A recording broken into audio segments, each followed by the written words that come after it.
Although the term Buddha and Christ would remind people very much of the standard religious practices and beliefs, these ceremonies are actually the hallmark of a new presence in the world of these great energies. The Wesak full moon is known as the most powerful of all the full moons. The energy at that time pouring into the planet is quite extraordinary, and we are seeing it at this time.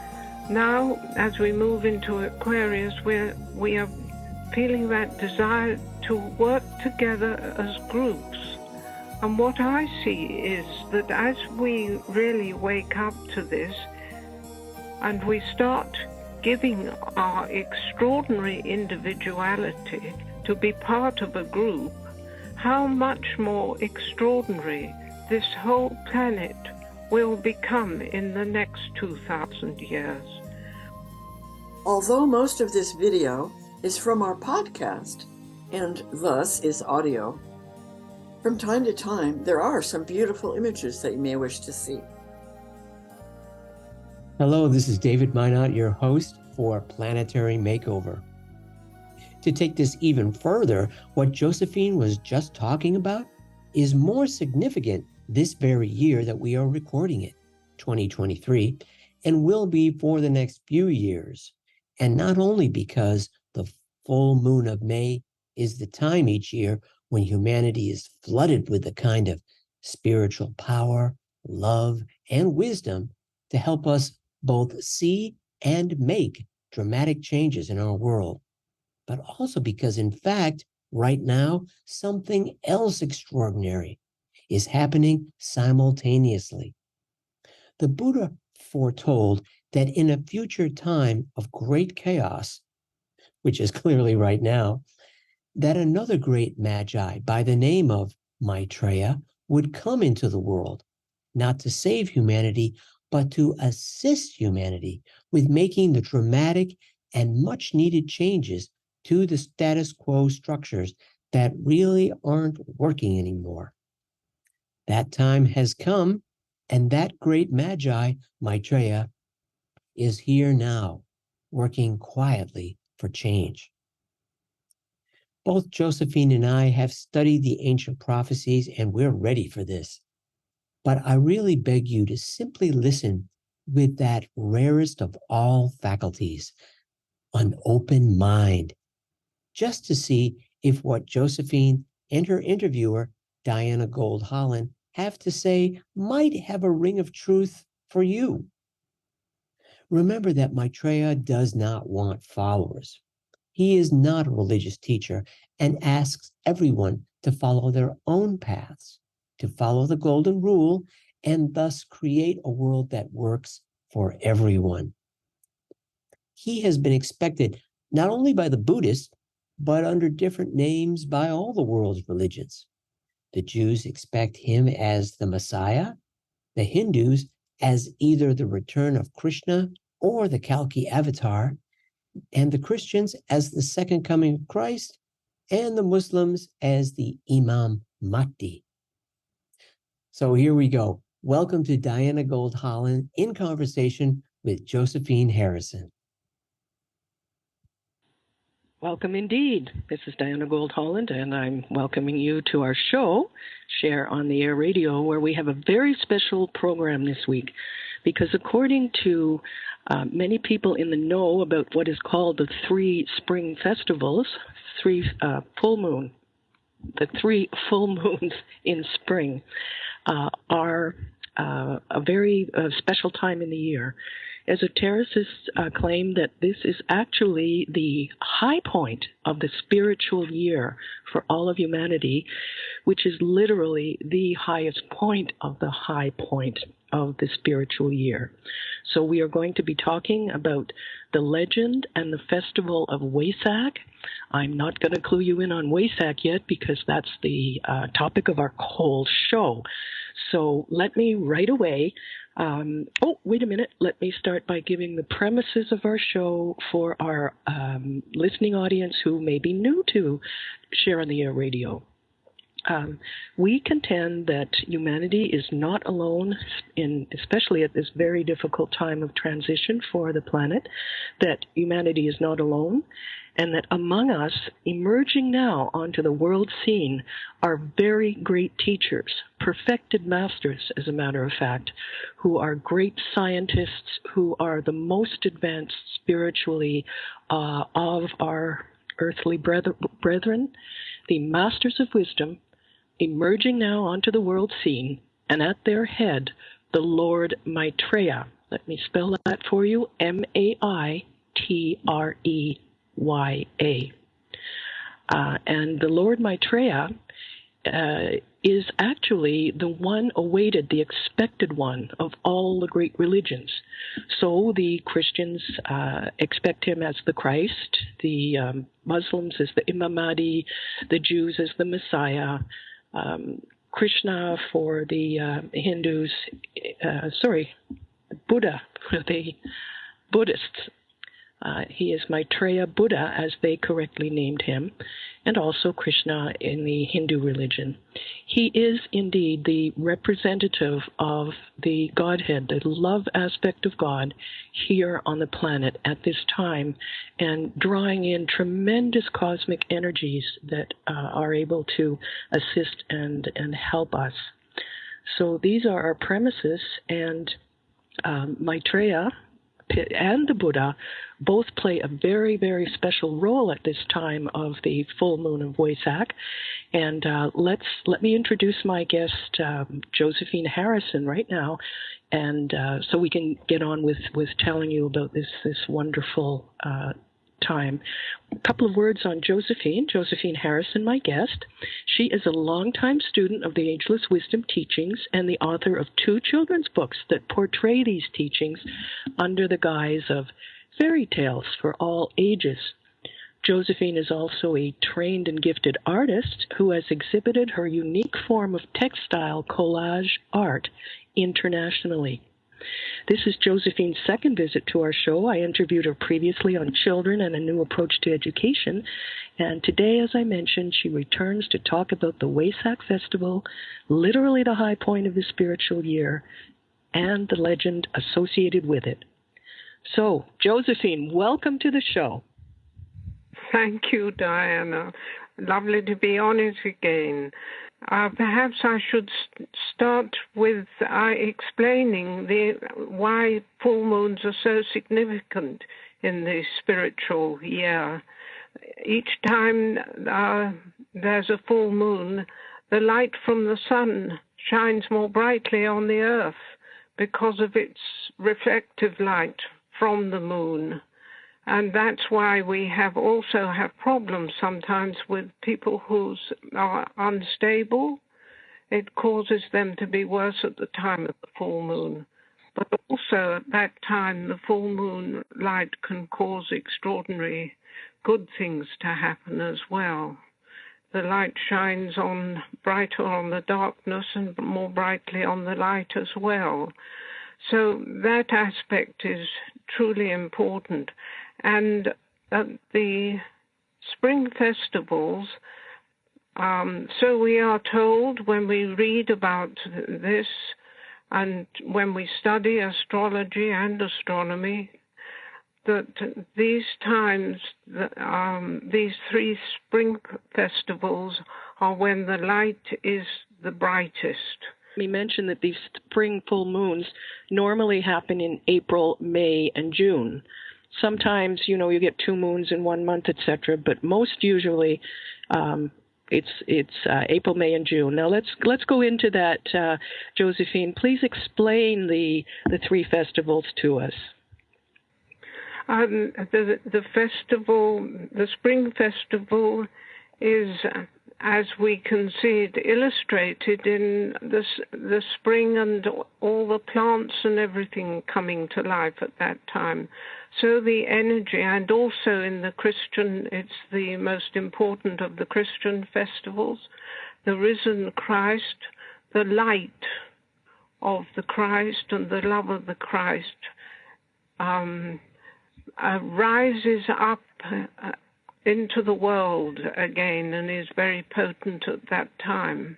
This is commemorated, of course, in the Christian feast of Easter, the Feast of Resurrection. Exactly. And this is indeed the first.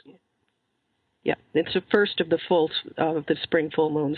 Let's talk about the second one now, Josephine, the Taurus full moon. The Taurus full moon is the full moon of Asia, the full moon of the Buddha, and it celebrates the birth and the death of the Buddha. And the Wesak legend, which I will talk about, is part of that celebration. And the Taurus full moon is known as the most powerful of all the full moons. The energy at that time pouring into the planet is quite extraordinary. And we are seeing it at this time with the extreme things that are happening, which seem so bad, but they are waking us up to what's really needed to happen in the world. So that's the Taurus. And then the next full moon, Diana, that's the next one comes in June, and that is the Festival of Humanity, when the energy from the Buddha has been given to the Christ, and the Christ, then it manifests through Maitreya, the Christ, into humanity, and right through until the end of the year.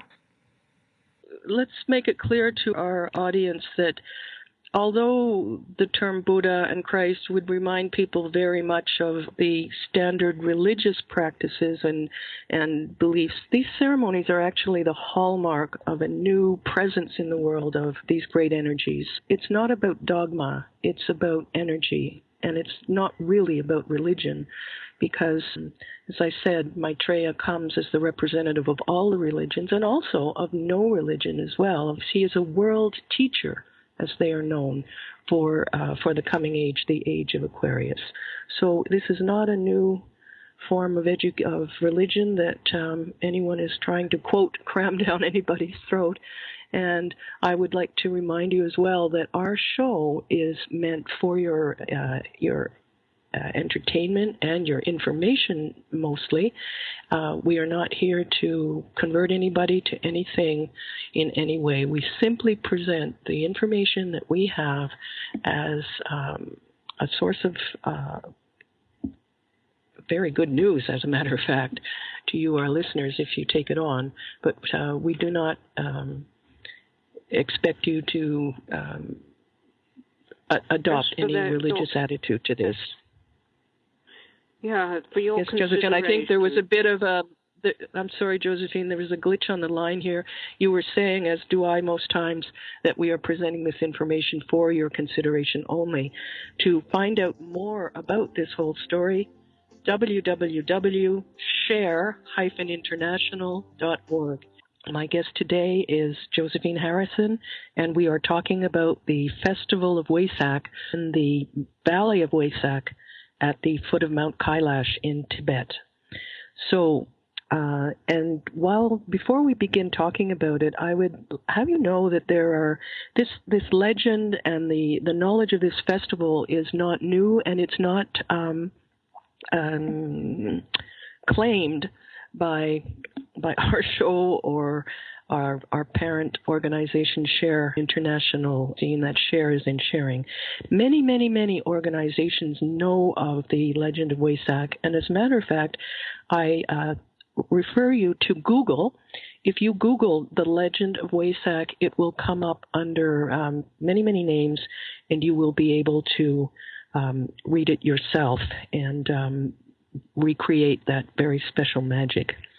So, first of all, Josephine, why don't you tell us a bit about the significance of Mount Kailash in all of this and the Wesak Valley? This legend happens in northeastern Tibet, about 500 miles from Lhasa to the east, and in the northern foothills of the Himalayas. And there's this mountain called Mount Kailash, which is sacred to the Hindus, Buddhists, and all over Asia. And since ancient times, it's been a place of pilgrimage. And there's a large lake near the mount which pilgrims wash themselves in before they prostrate themselves round the mountain. One body length at a time, they literally lie down and ask for the cleansing of their bodies. And at the time of the Wesak, there is, in fact, a valley there at the foot of Mount Kailash, a bottleneck-shaped valley, which has a stream running down one side of it and grass at the base of it, and then trees on the mountainside. And at the base of that valley, the pilgrims come from, like I said, all over Asia. It's a long pilgrimage, and all the monks and priests from all the monasteries and so on come there, and they bring their own water to celebrate this extraordinary happening. At the head of the valley, at the bottleneck of the valley, the northern point, there is a flat rock, and on that rock, it is said, so the legend goes, there is this crystal bowl of water, and at the actual moment of the full moon, a speck is seen in the sky, a tiny speck. All the pilgrims are at the other end of the valley. In the middle of the valley, there are the masters of wisdom, what Christians would call the saints. And gradually it comes closer and closer, and one sees this remarkable form of the Buddha with his right hand up in blessing, and his aura, which is absolutely extraordinary. And he blesses the bowl of water. And during this process of him coming as a tiny speck in the sky to start with, the masters and saints and all the beings that look after this planet have been doing a rhythmic ritual, forming triangles and stars and chanting a rhythmic sound. And the Buddha blesses the bowl of water and then gradually disappears back to Shambhala. He comes from Shambhala, the center where the will of God is known. And then the Christ who is Maitreya, the Christ who is at the head of this these ancient rituals, takes the water from the bowl and hands it to each of the great beings who are there in the center of light. And then each of them, as in our communion ceremony, in Christian and in other religions, each of them takes the water as a blessing and a purification for them.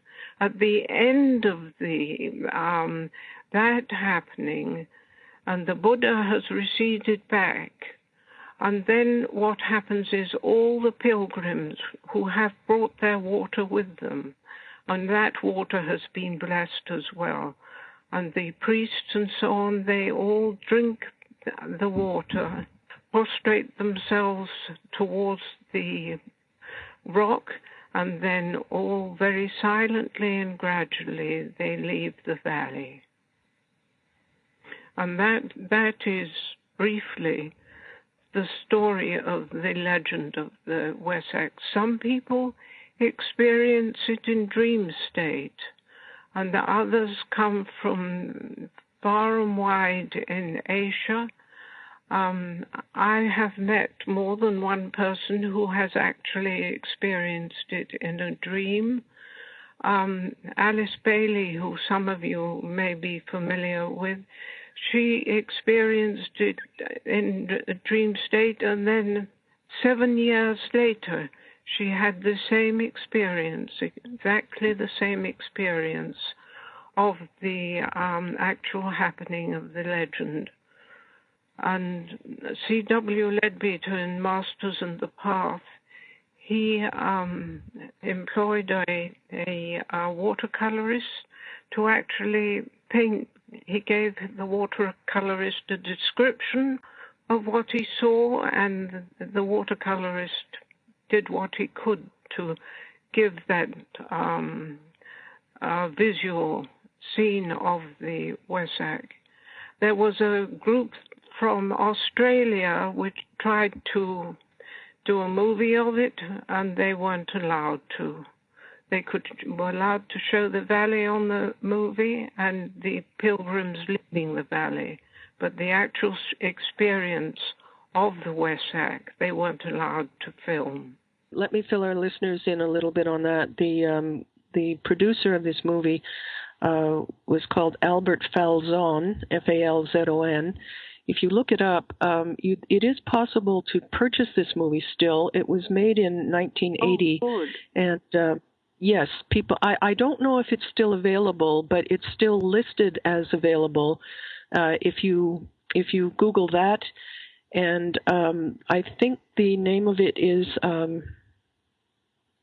I don't remember. I did get it and see Travel it. Travel to the Valley of Wesak. I have seen it. It's about an hour long, and as you say, it depicts the travel through Tibet, and then the many of the very colorful hats on the Buddhist monks and all that kind of thing. But yes, hopefully it is still available. I think it may well be, and that's Albert Falzon, Falzon. The movie was made in 1980. And I just wanted to clarify one term. Yes, I just wanted to clarify one term. You were saying, Josephine, that the Buddha recedes again and returns to Shambhala. And just for our listeners, Shambhala is an etheric. It is in the etheric plane, the planes above those solid planes that we know of as solid, liquid, and gaseous. There are 4 other planes of very, very subtler, extreme, progressively even subtler matter, sometimes called the inner planes, most normally called the etheric planes. And there is a city called Shambhala. There are various spellings of that, so I won't give any here. Shambhala is the central, how would you say it, Josephine, our central divine government, the custodians of the plan? Yes, the custodians of the plan. That's very good, Diana. And at their head stands... the center where the will of God is known. Right. And for those who have heard the term Sanat Kumara, this is his residence in the etheric, and he is the regent, the representative of God, the highest representative of the Godhead on this planet, incarnating the plan for this planet. So it's a very lofty place indeed. The Buddha resides there till the time of the next ceremony, and one other interesting point about this is, according to the literature available, this ceremony from complete end, from when the Buddha is first seen as a speck and then disappears again, is 8 minutes in length. Oh, that's good to know. Yes. Yes, and the aura is apparently that was given in the Masters and the Path. The coloring of the aura and so on in that picture apparently is the same as in ancient frescoes of the Buddha. So I didn't know that. Mm-hmm. Yes. I'm sure most of our listeners are familiar with the term aura, which is the etheric light surrounding our being. Today we are discussing the Festival of Wesak in the Wesak Valley. Now, one of the main things I find important about this particular high point of the year, Josephine, is that it is the opportunity for humanity to sweep forward as a group on our spiritual journey, and it's a magnetic invocation of mankind to these energies of the Buddha, and in that meeting there is a chance for us to participate into this thrust forward into a new fresh start, which at this particular moment corresponds with the beginning of the age of Aquarius. So I think it's very exciting and very important to talk about the age of Aquarius. We have just gradually come out of the age of Pisces, when the energy of the constellation of Pisces has influenced the earth and humanity since the time of Jesus. It's a rhythm of evolution that every 2,000 years the sun moves into another constellation, and Pisces, the energy of Pisces, gave humanity the great gift of individuality. We have, during this time of 2,500 or so approximate years, used that energy and become, as we evolve, extraordinarily gifted, each of us in our own right, according to our intelligence. Another aspect of this is that if you believe in reincarnation, the whole thing makes more sense, at least it does to me. So life after life we evolve, and we may have been back several times in the past 2,000 years, and there have been many civilizations as the planet has gradually evolved. And now we are moving into the age of Aquarius, and it's helpful to be aware that the energy of this age is rather different from Pisces. You could describe it as the age of the group. So instead of this incredibly overdone competitive use of the energy of Pisces, which has given us this blessing of our individuality, but we seem to have taken it to extremes. Now, as we move into Aquarius, we are feeling that desire to work together as groups. And what I see is that as we really wake up to this and we start giving our extraordinary individuality to be part of a group, how much more extraordinary this whole planet will become in the next 2,000 years. When you add to that the purpose of this solar system which we're in now, the previous one was developing the intelligence of humanity, which has been quite remarkable, gone to extremes. Now in this solar system, its destiny is to manifest the love aspect. During the age of Aquarius, we expect those two aspects to come together. And when we all see our responsibility, each one of us responsibility in working together to make that happen, this greed and competitiveness will die, because we will experience within ourselves the need to make sure that everybody expresses their whole individuality in a group, as a group.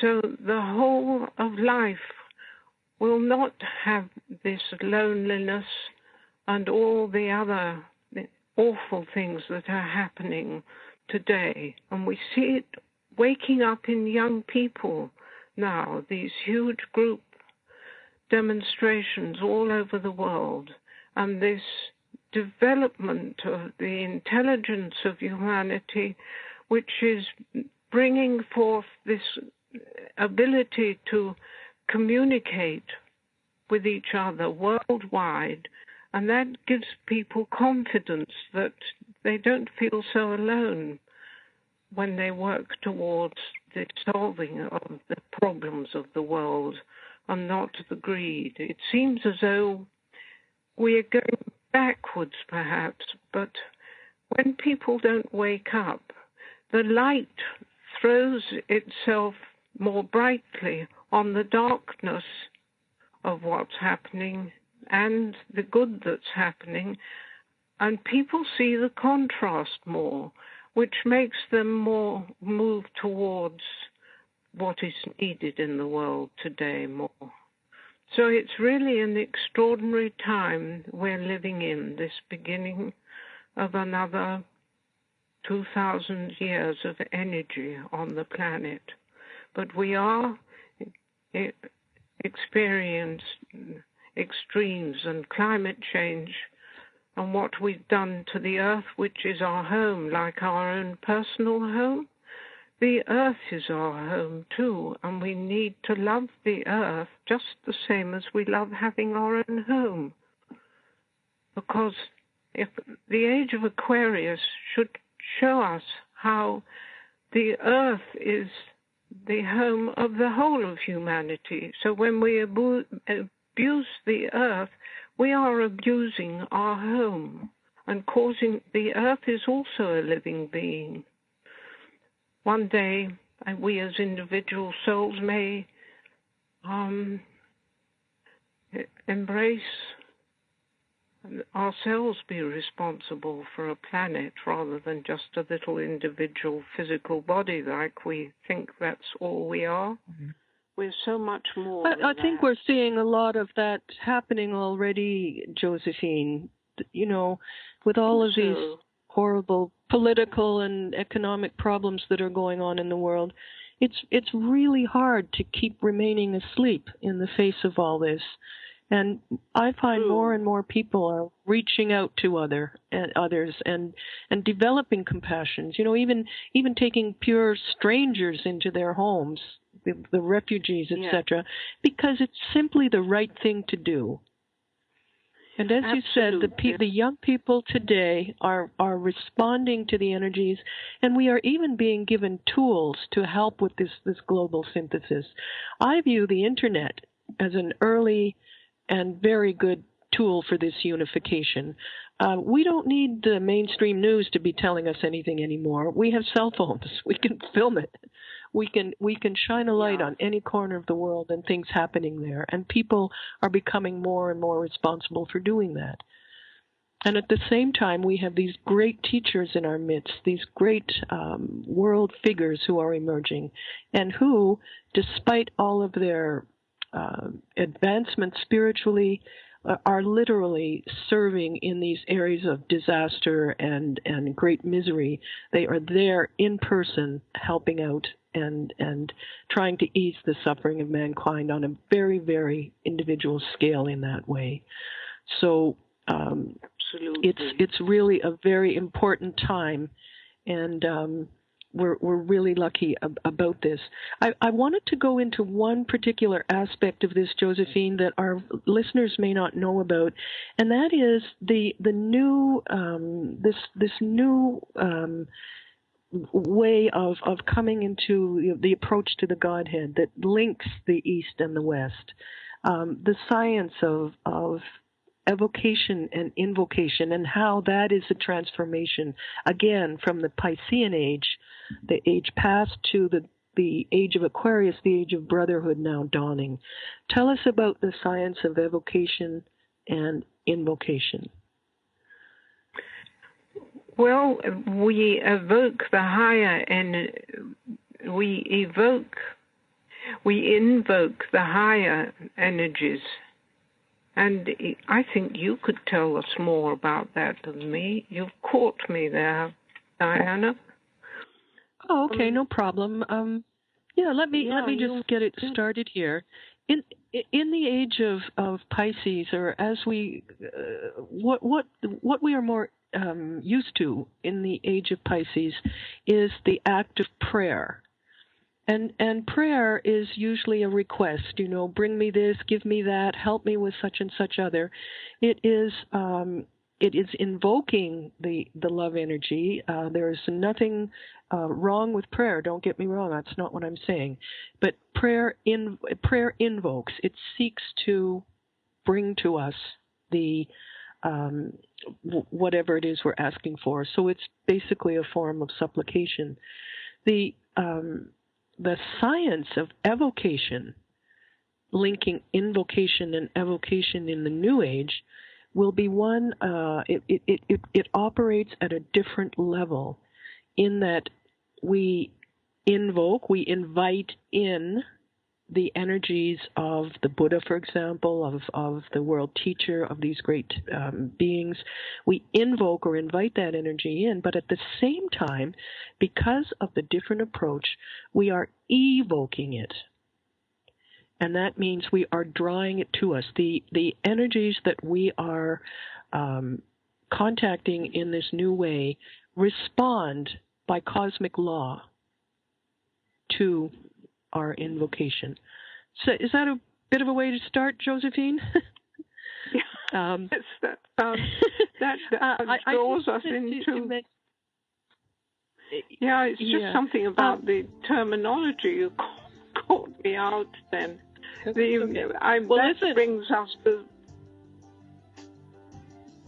brings us to transmission meditation in our last segment, which is a wonderful new practice for the New Age. So stay with us and hear about that. Done.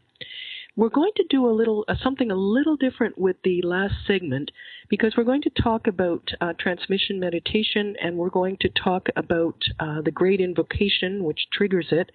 And then at the end of the show, we are going to do a mini transmission, again, and within the energies of the Wesak celebration. We will recite the great invocation, and then for whatever time is left, we will remain in silence and invite you to participate in this meditation. Of course, you don't have to do it, but I just want to explain that there will be a time of silence at the end of the program. It will simply fade out, go into the next program, but for that blank space, we are not gone. We are here together as a group in these great energies of the great invocation. So, Josephine, let's start by talking about transmission and its role in bringing in the New Age. Yes, meditation has increased enormously I don't know that popularity is the best word, but there's an enormous amount of interest now, not only in the East, but in the West also. And a huge number of people have their own individual meditation. A group meditation, there's more energy can go through the group than just one person. It's transmission meditation is a meditation of service. It steps down the energies that we invoke, as Diana has described, through prayer and meditation. We invoke these energies, and the masters of wisdom, the great beings overseeing us, they guide these energies as to how much can go through you. If you're in a group, much more energy can be put through you than if as an individual. And it's really necessary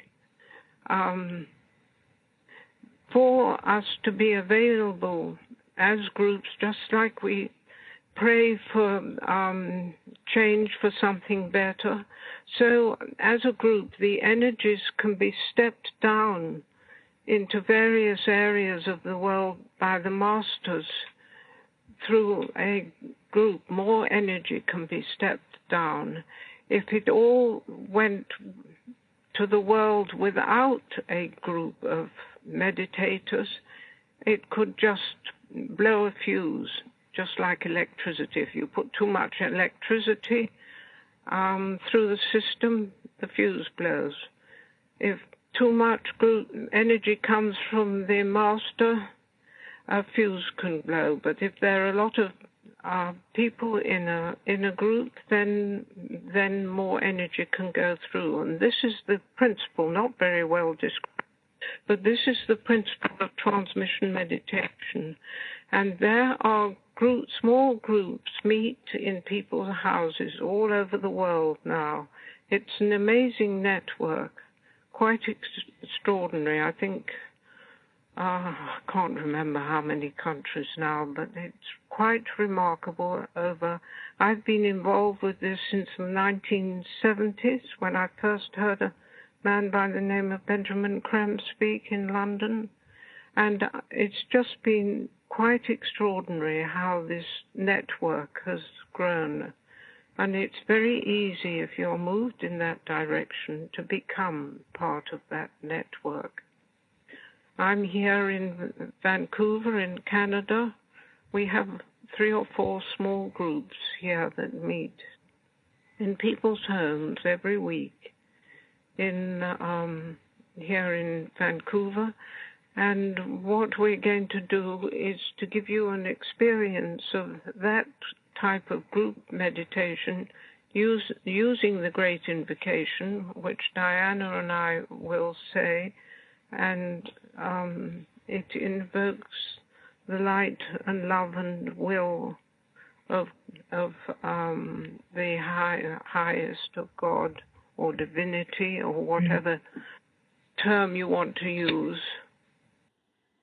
So, Josephine, let me just hop in here with a couple of points for our readers. We talked about, energy and blowing a fuse. Now, please do understand that there is no physical danger to you if you participate in transmission meditation. It is totally secure. The masters send through only as much energy as each person can safely absorb. So total safety there. The other thing is that as these energies come in, they are very powerful.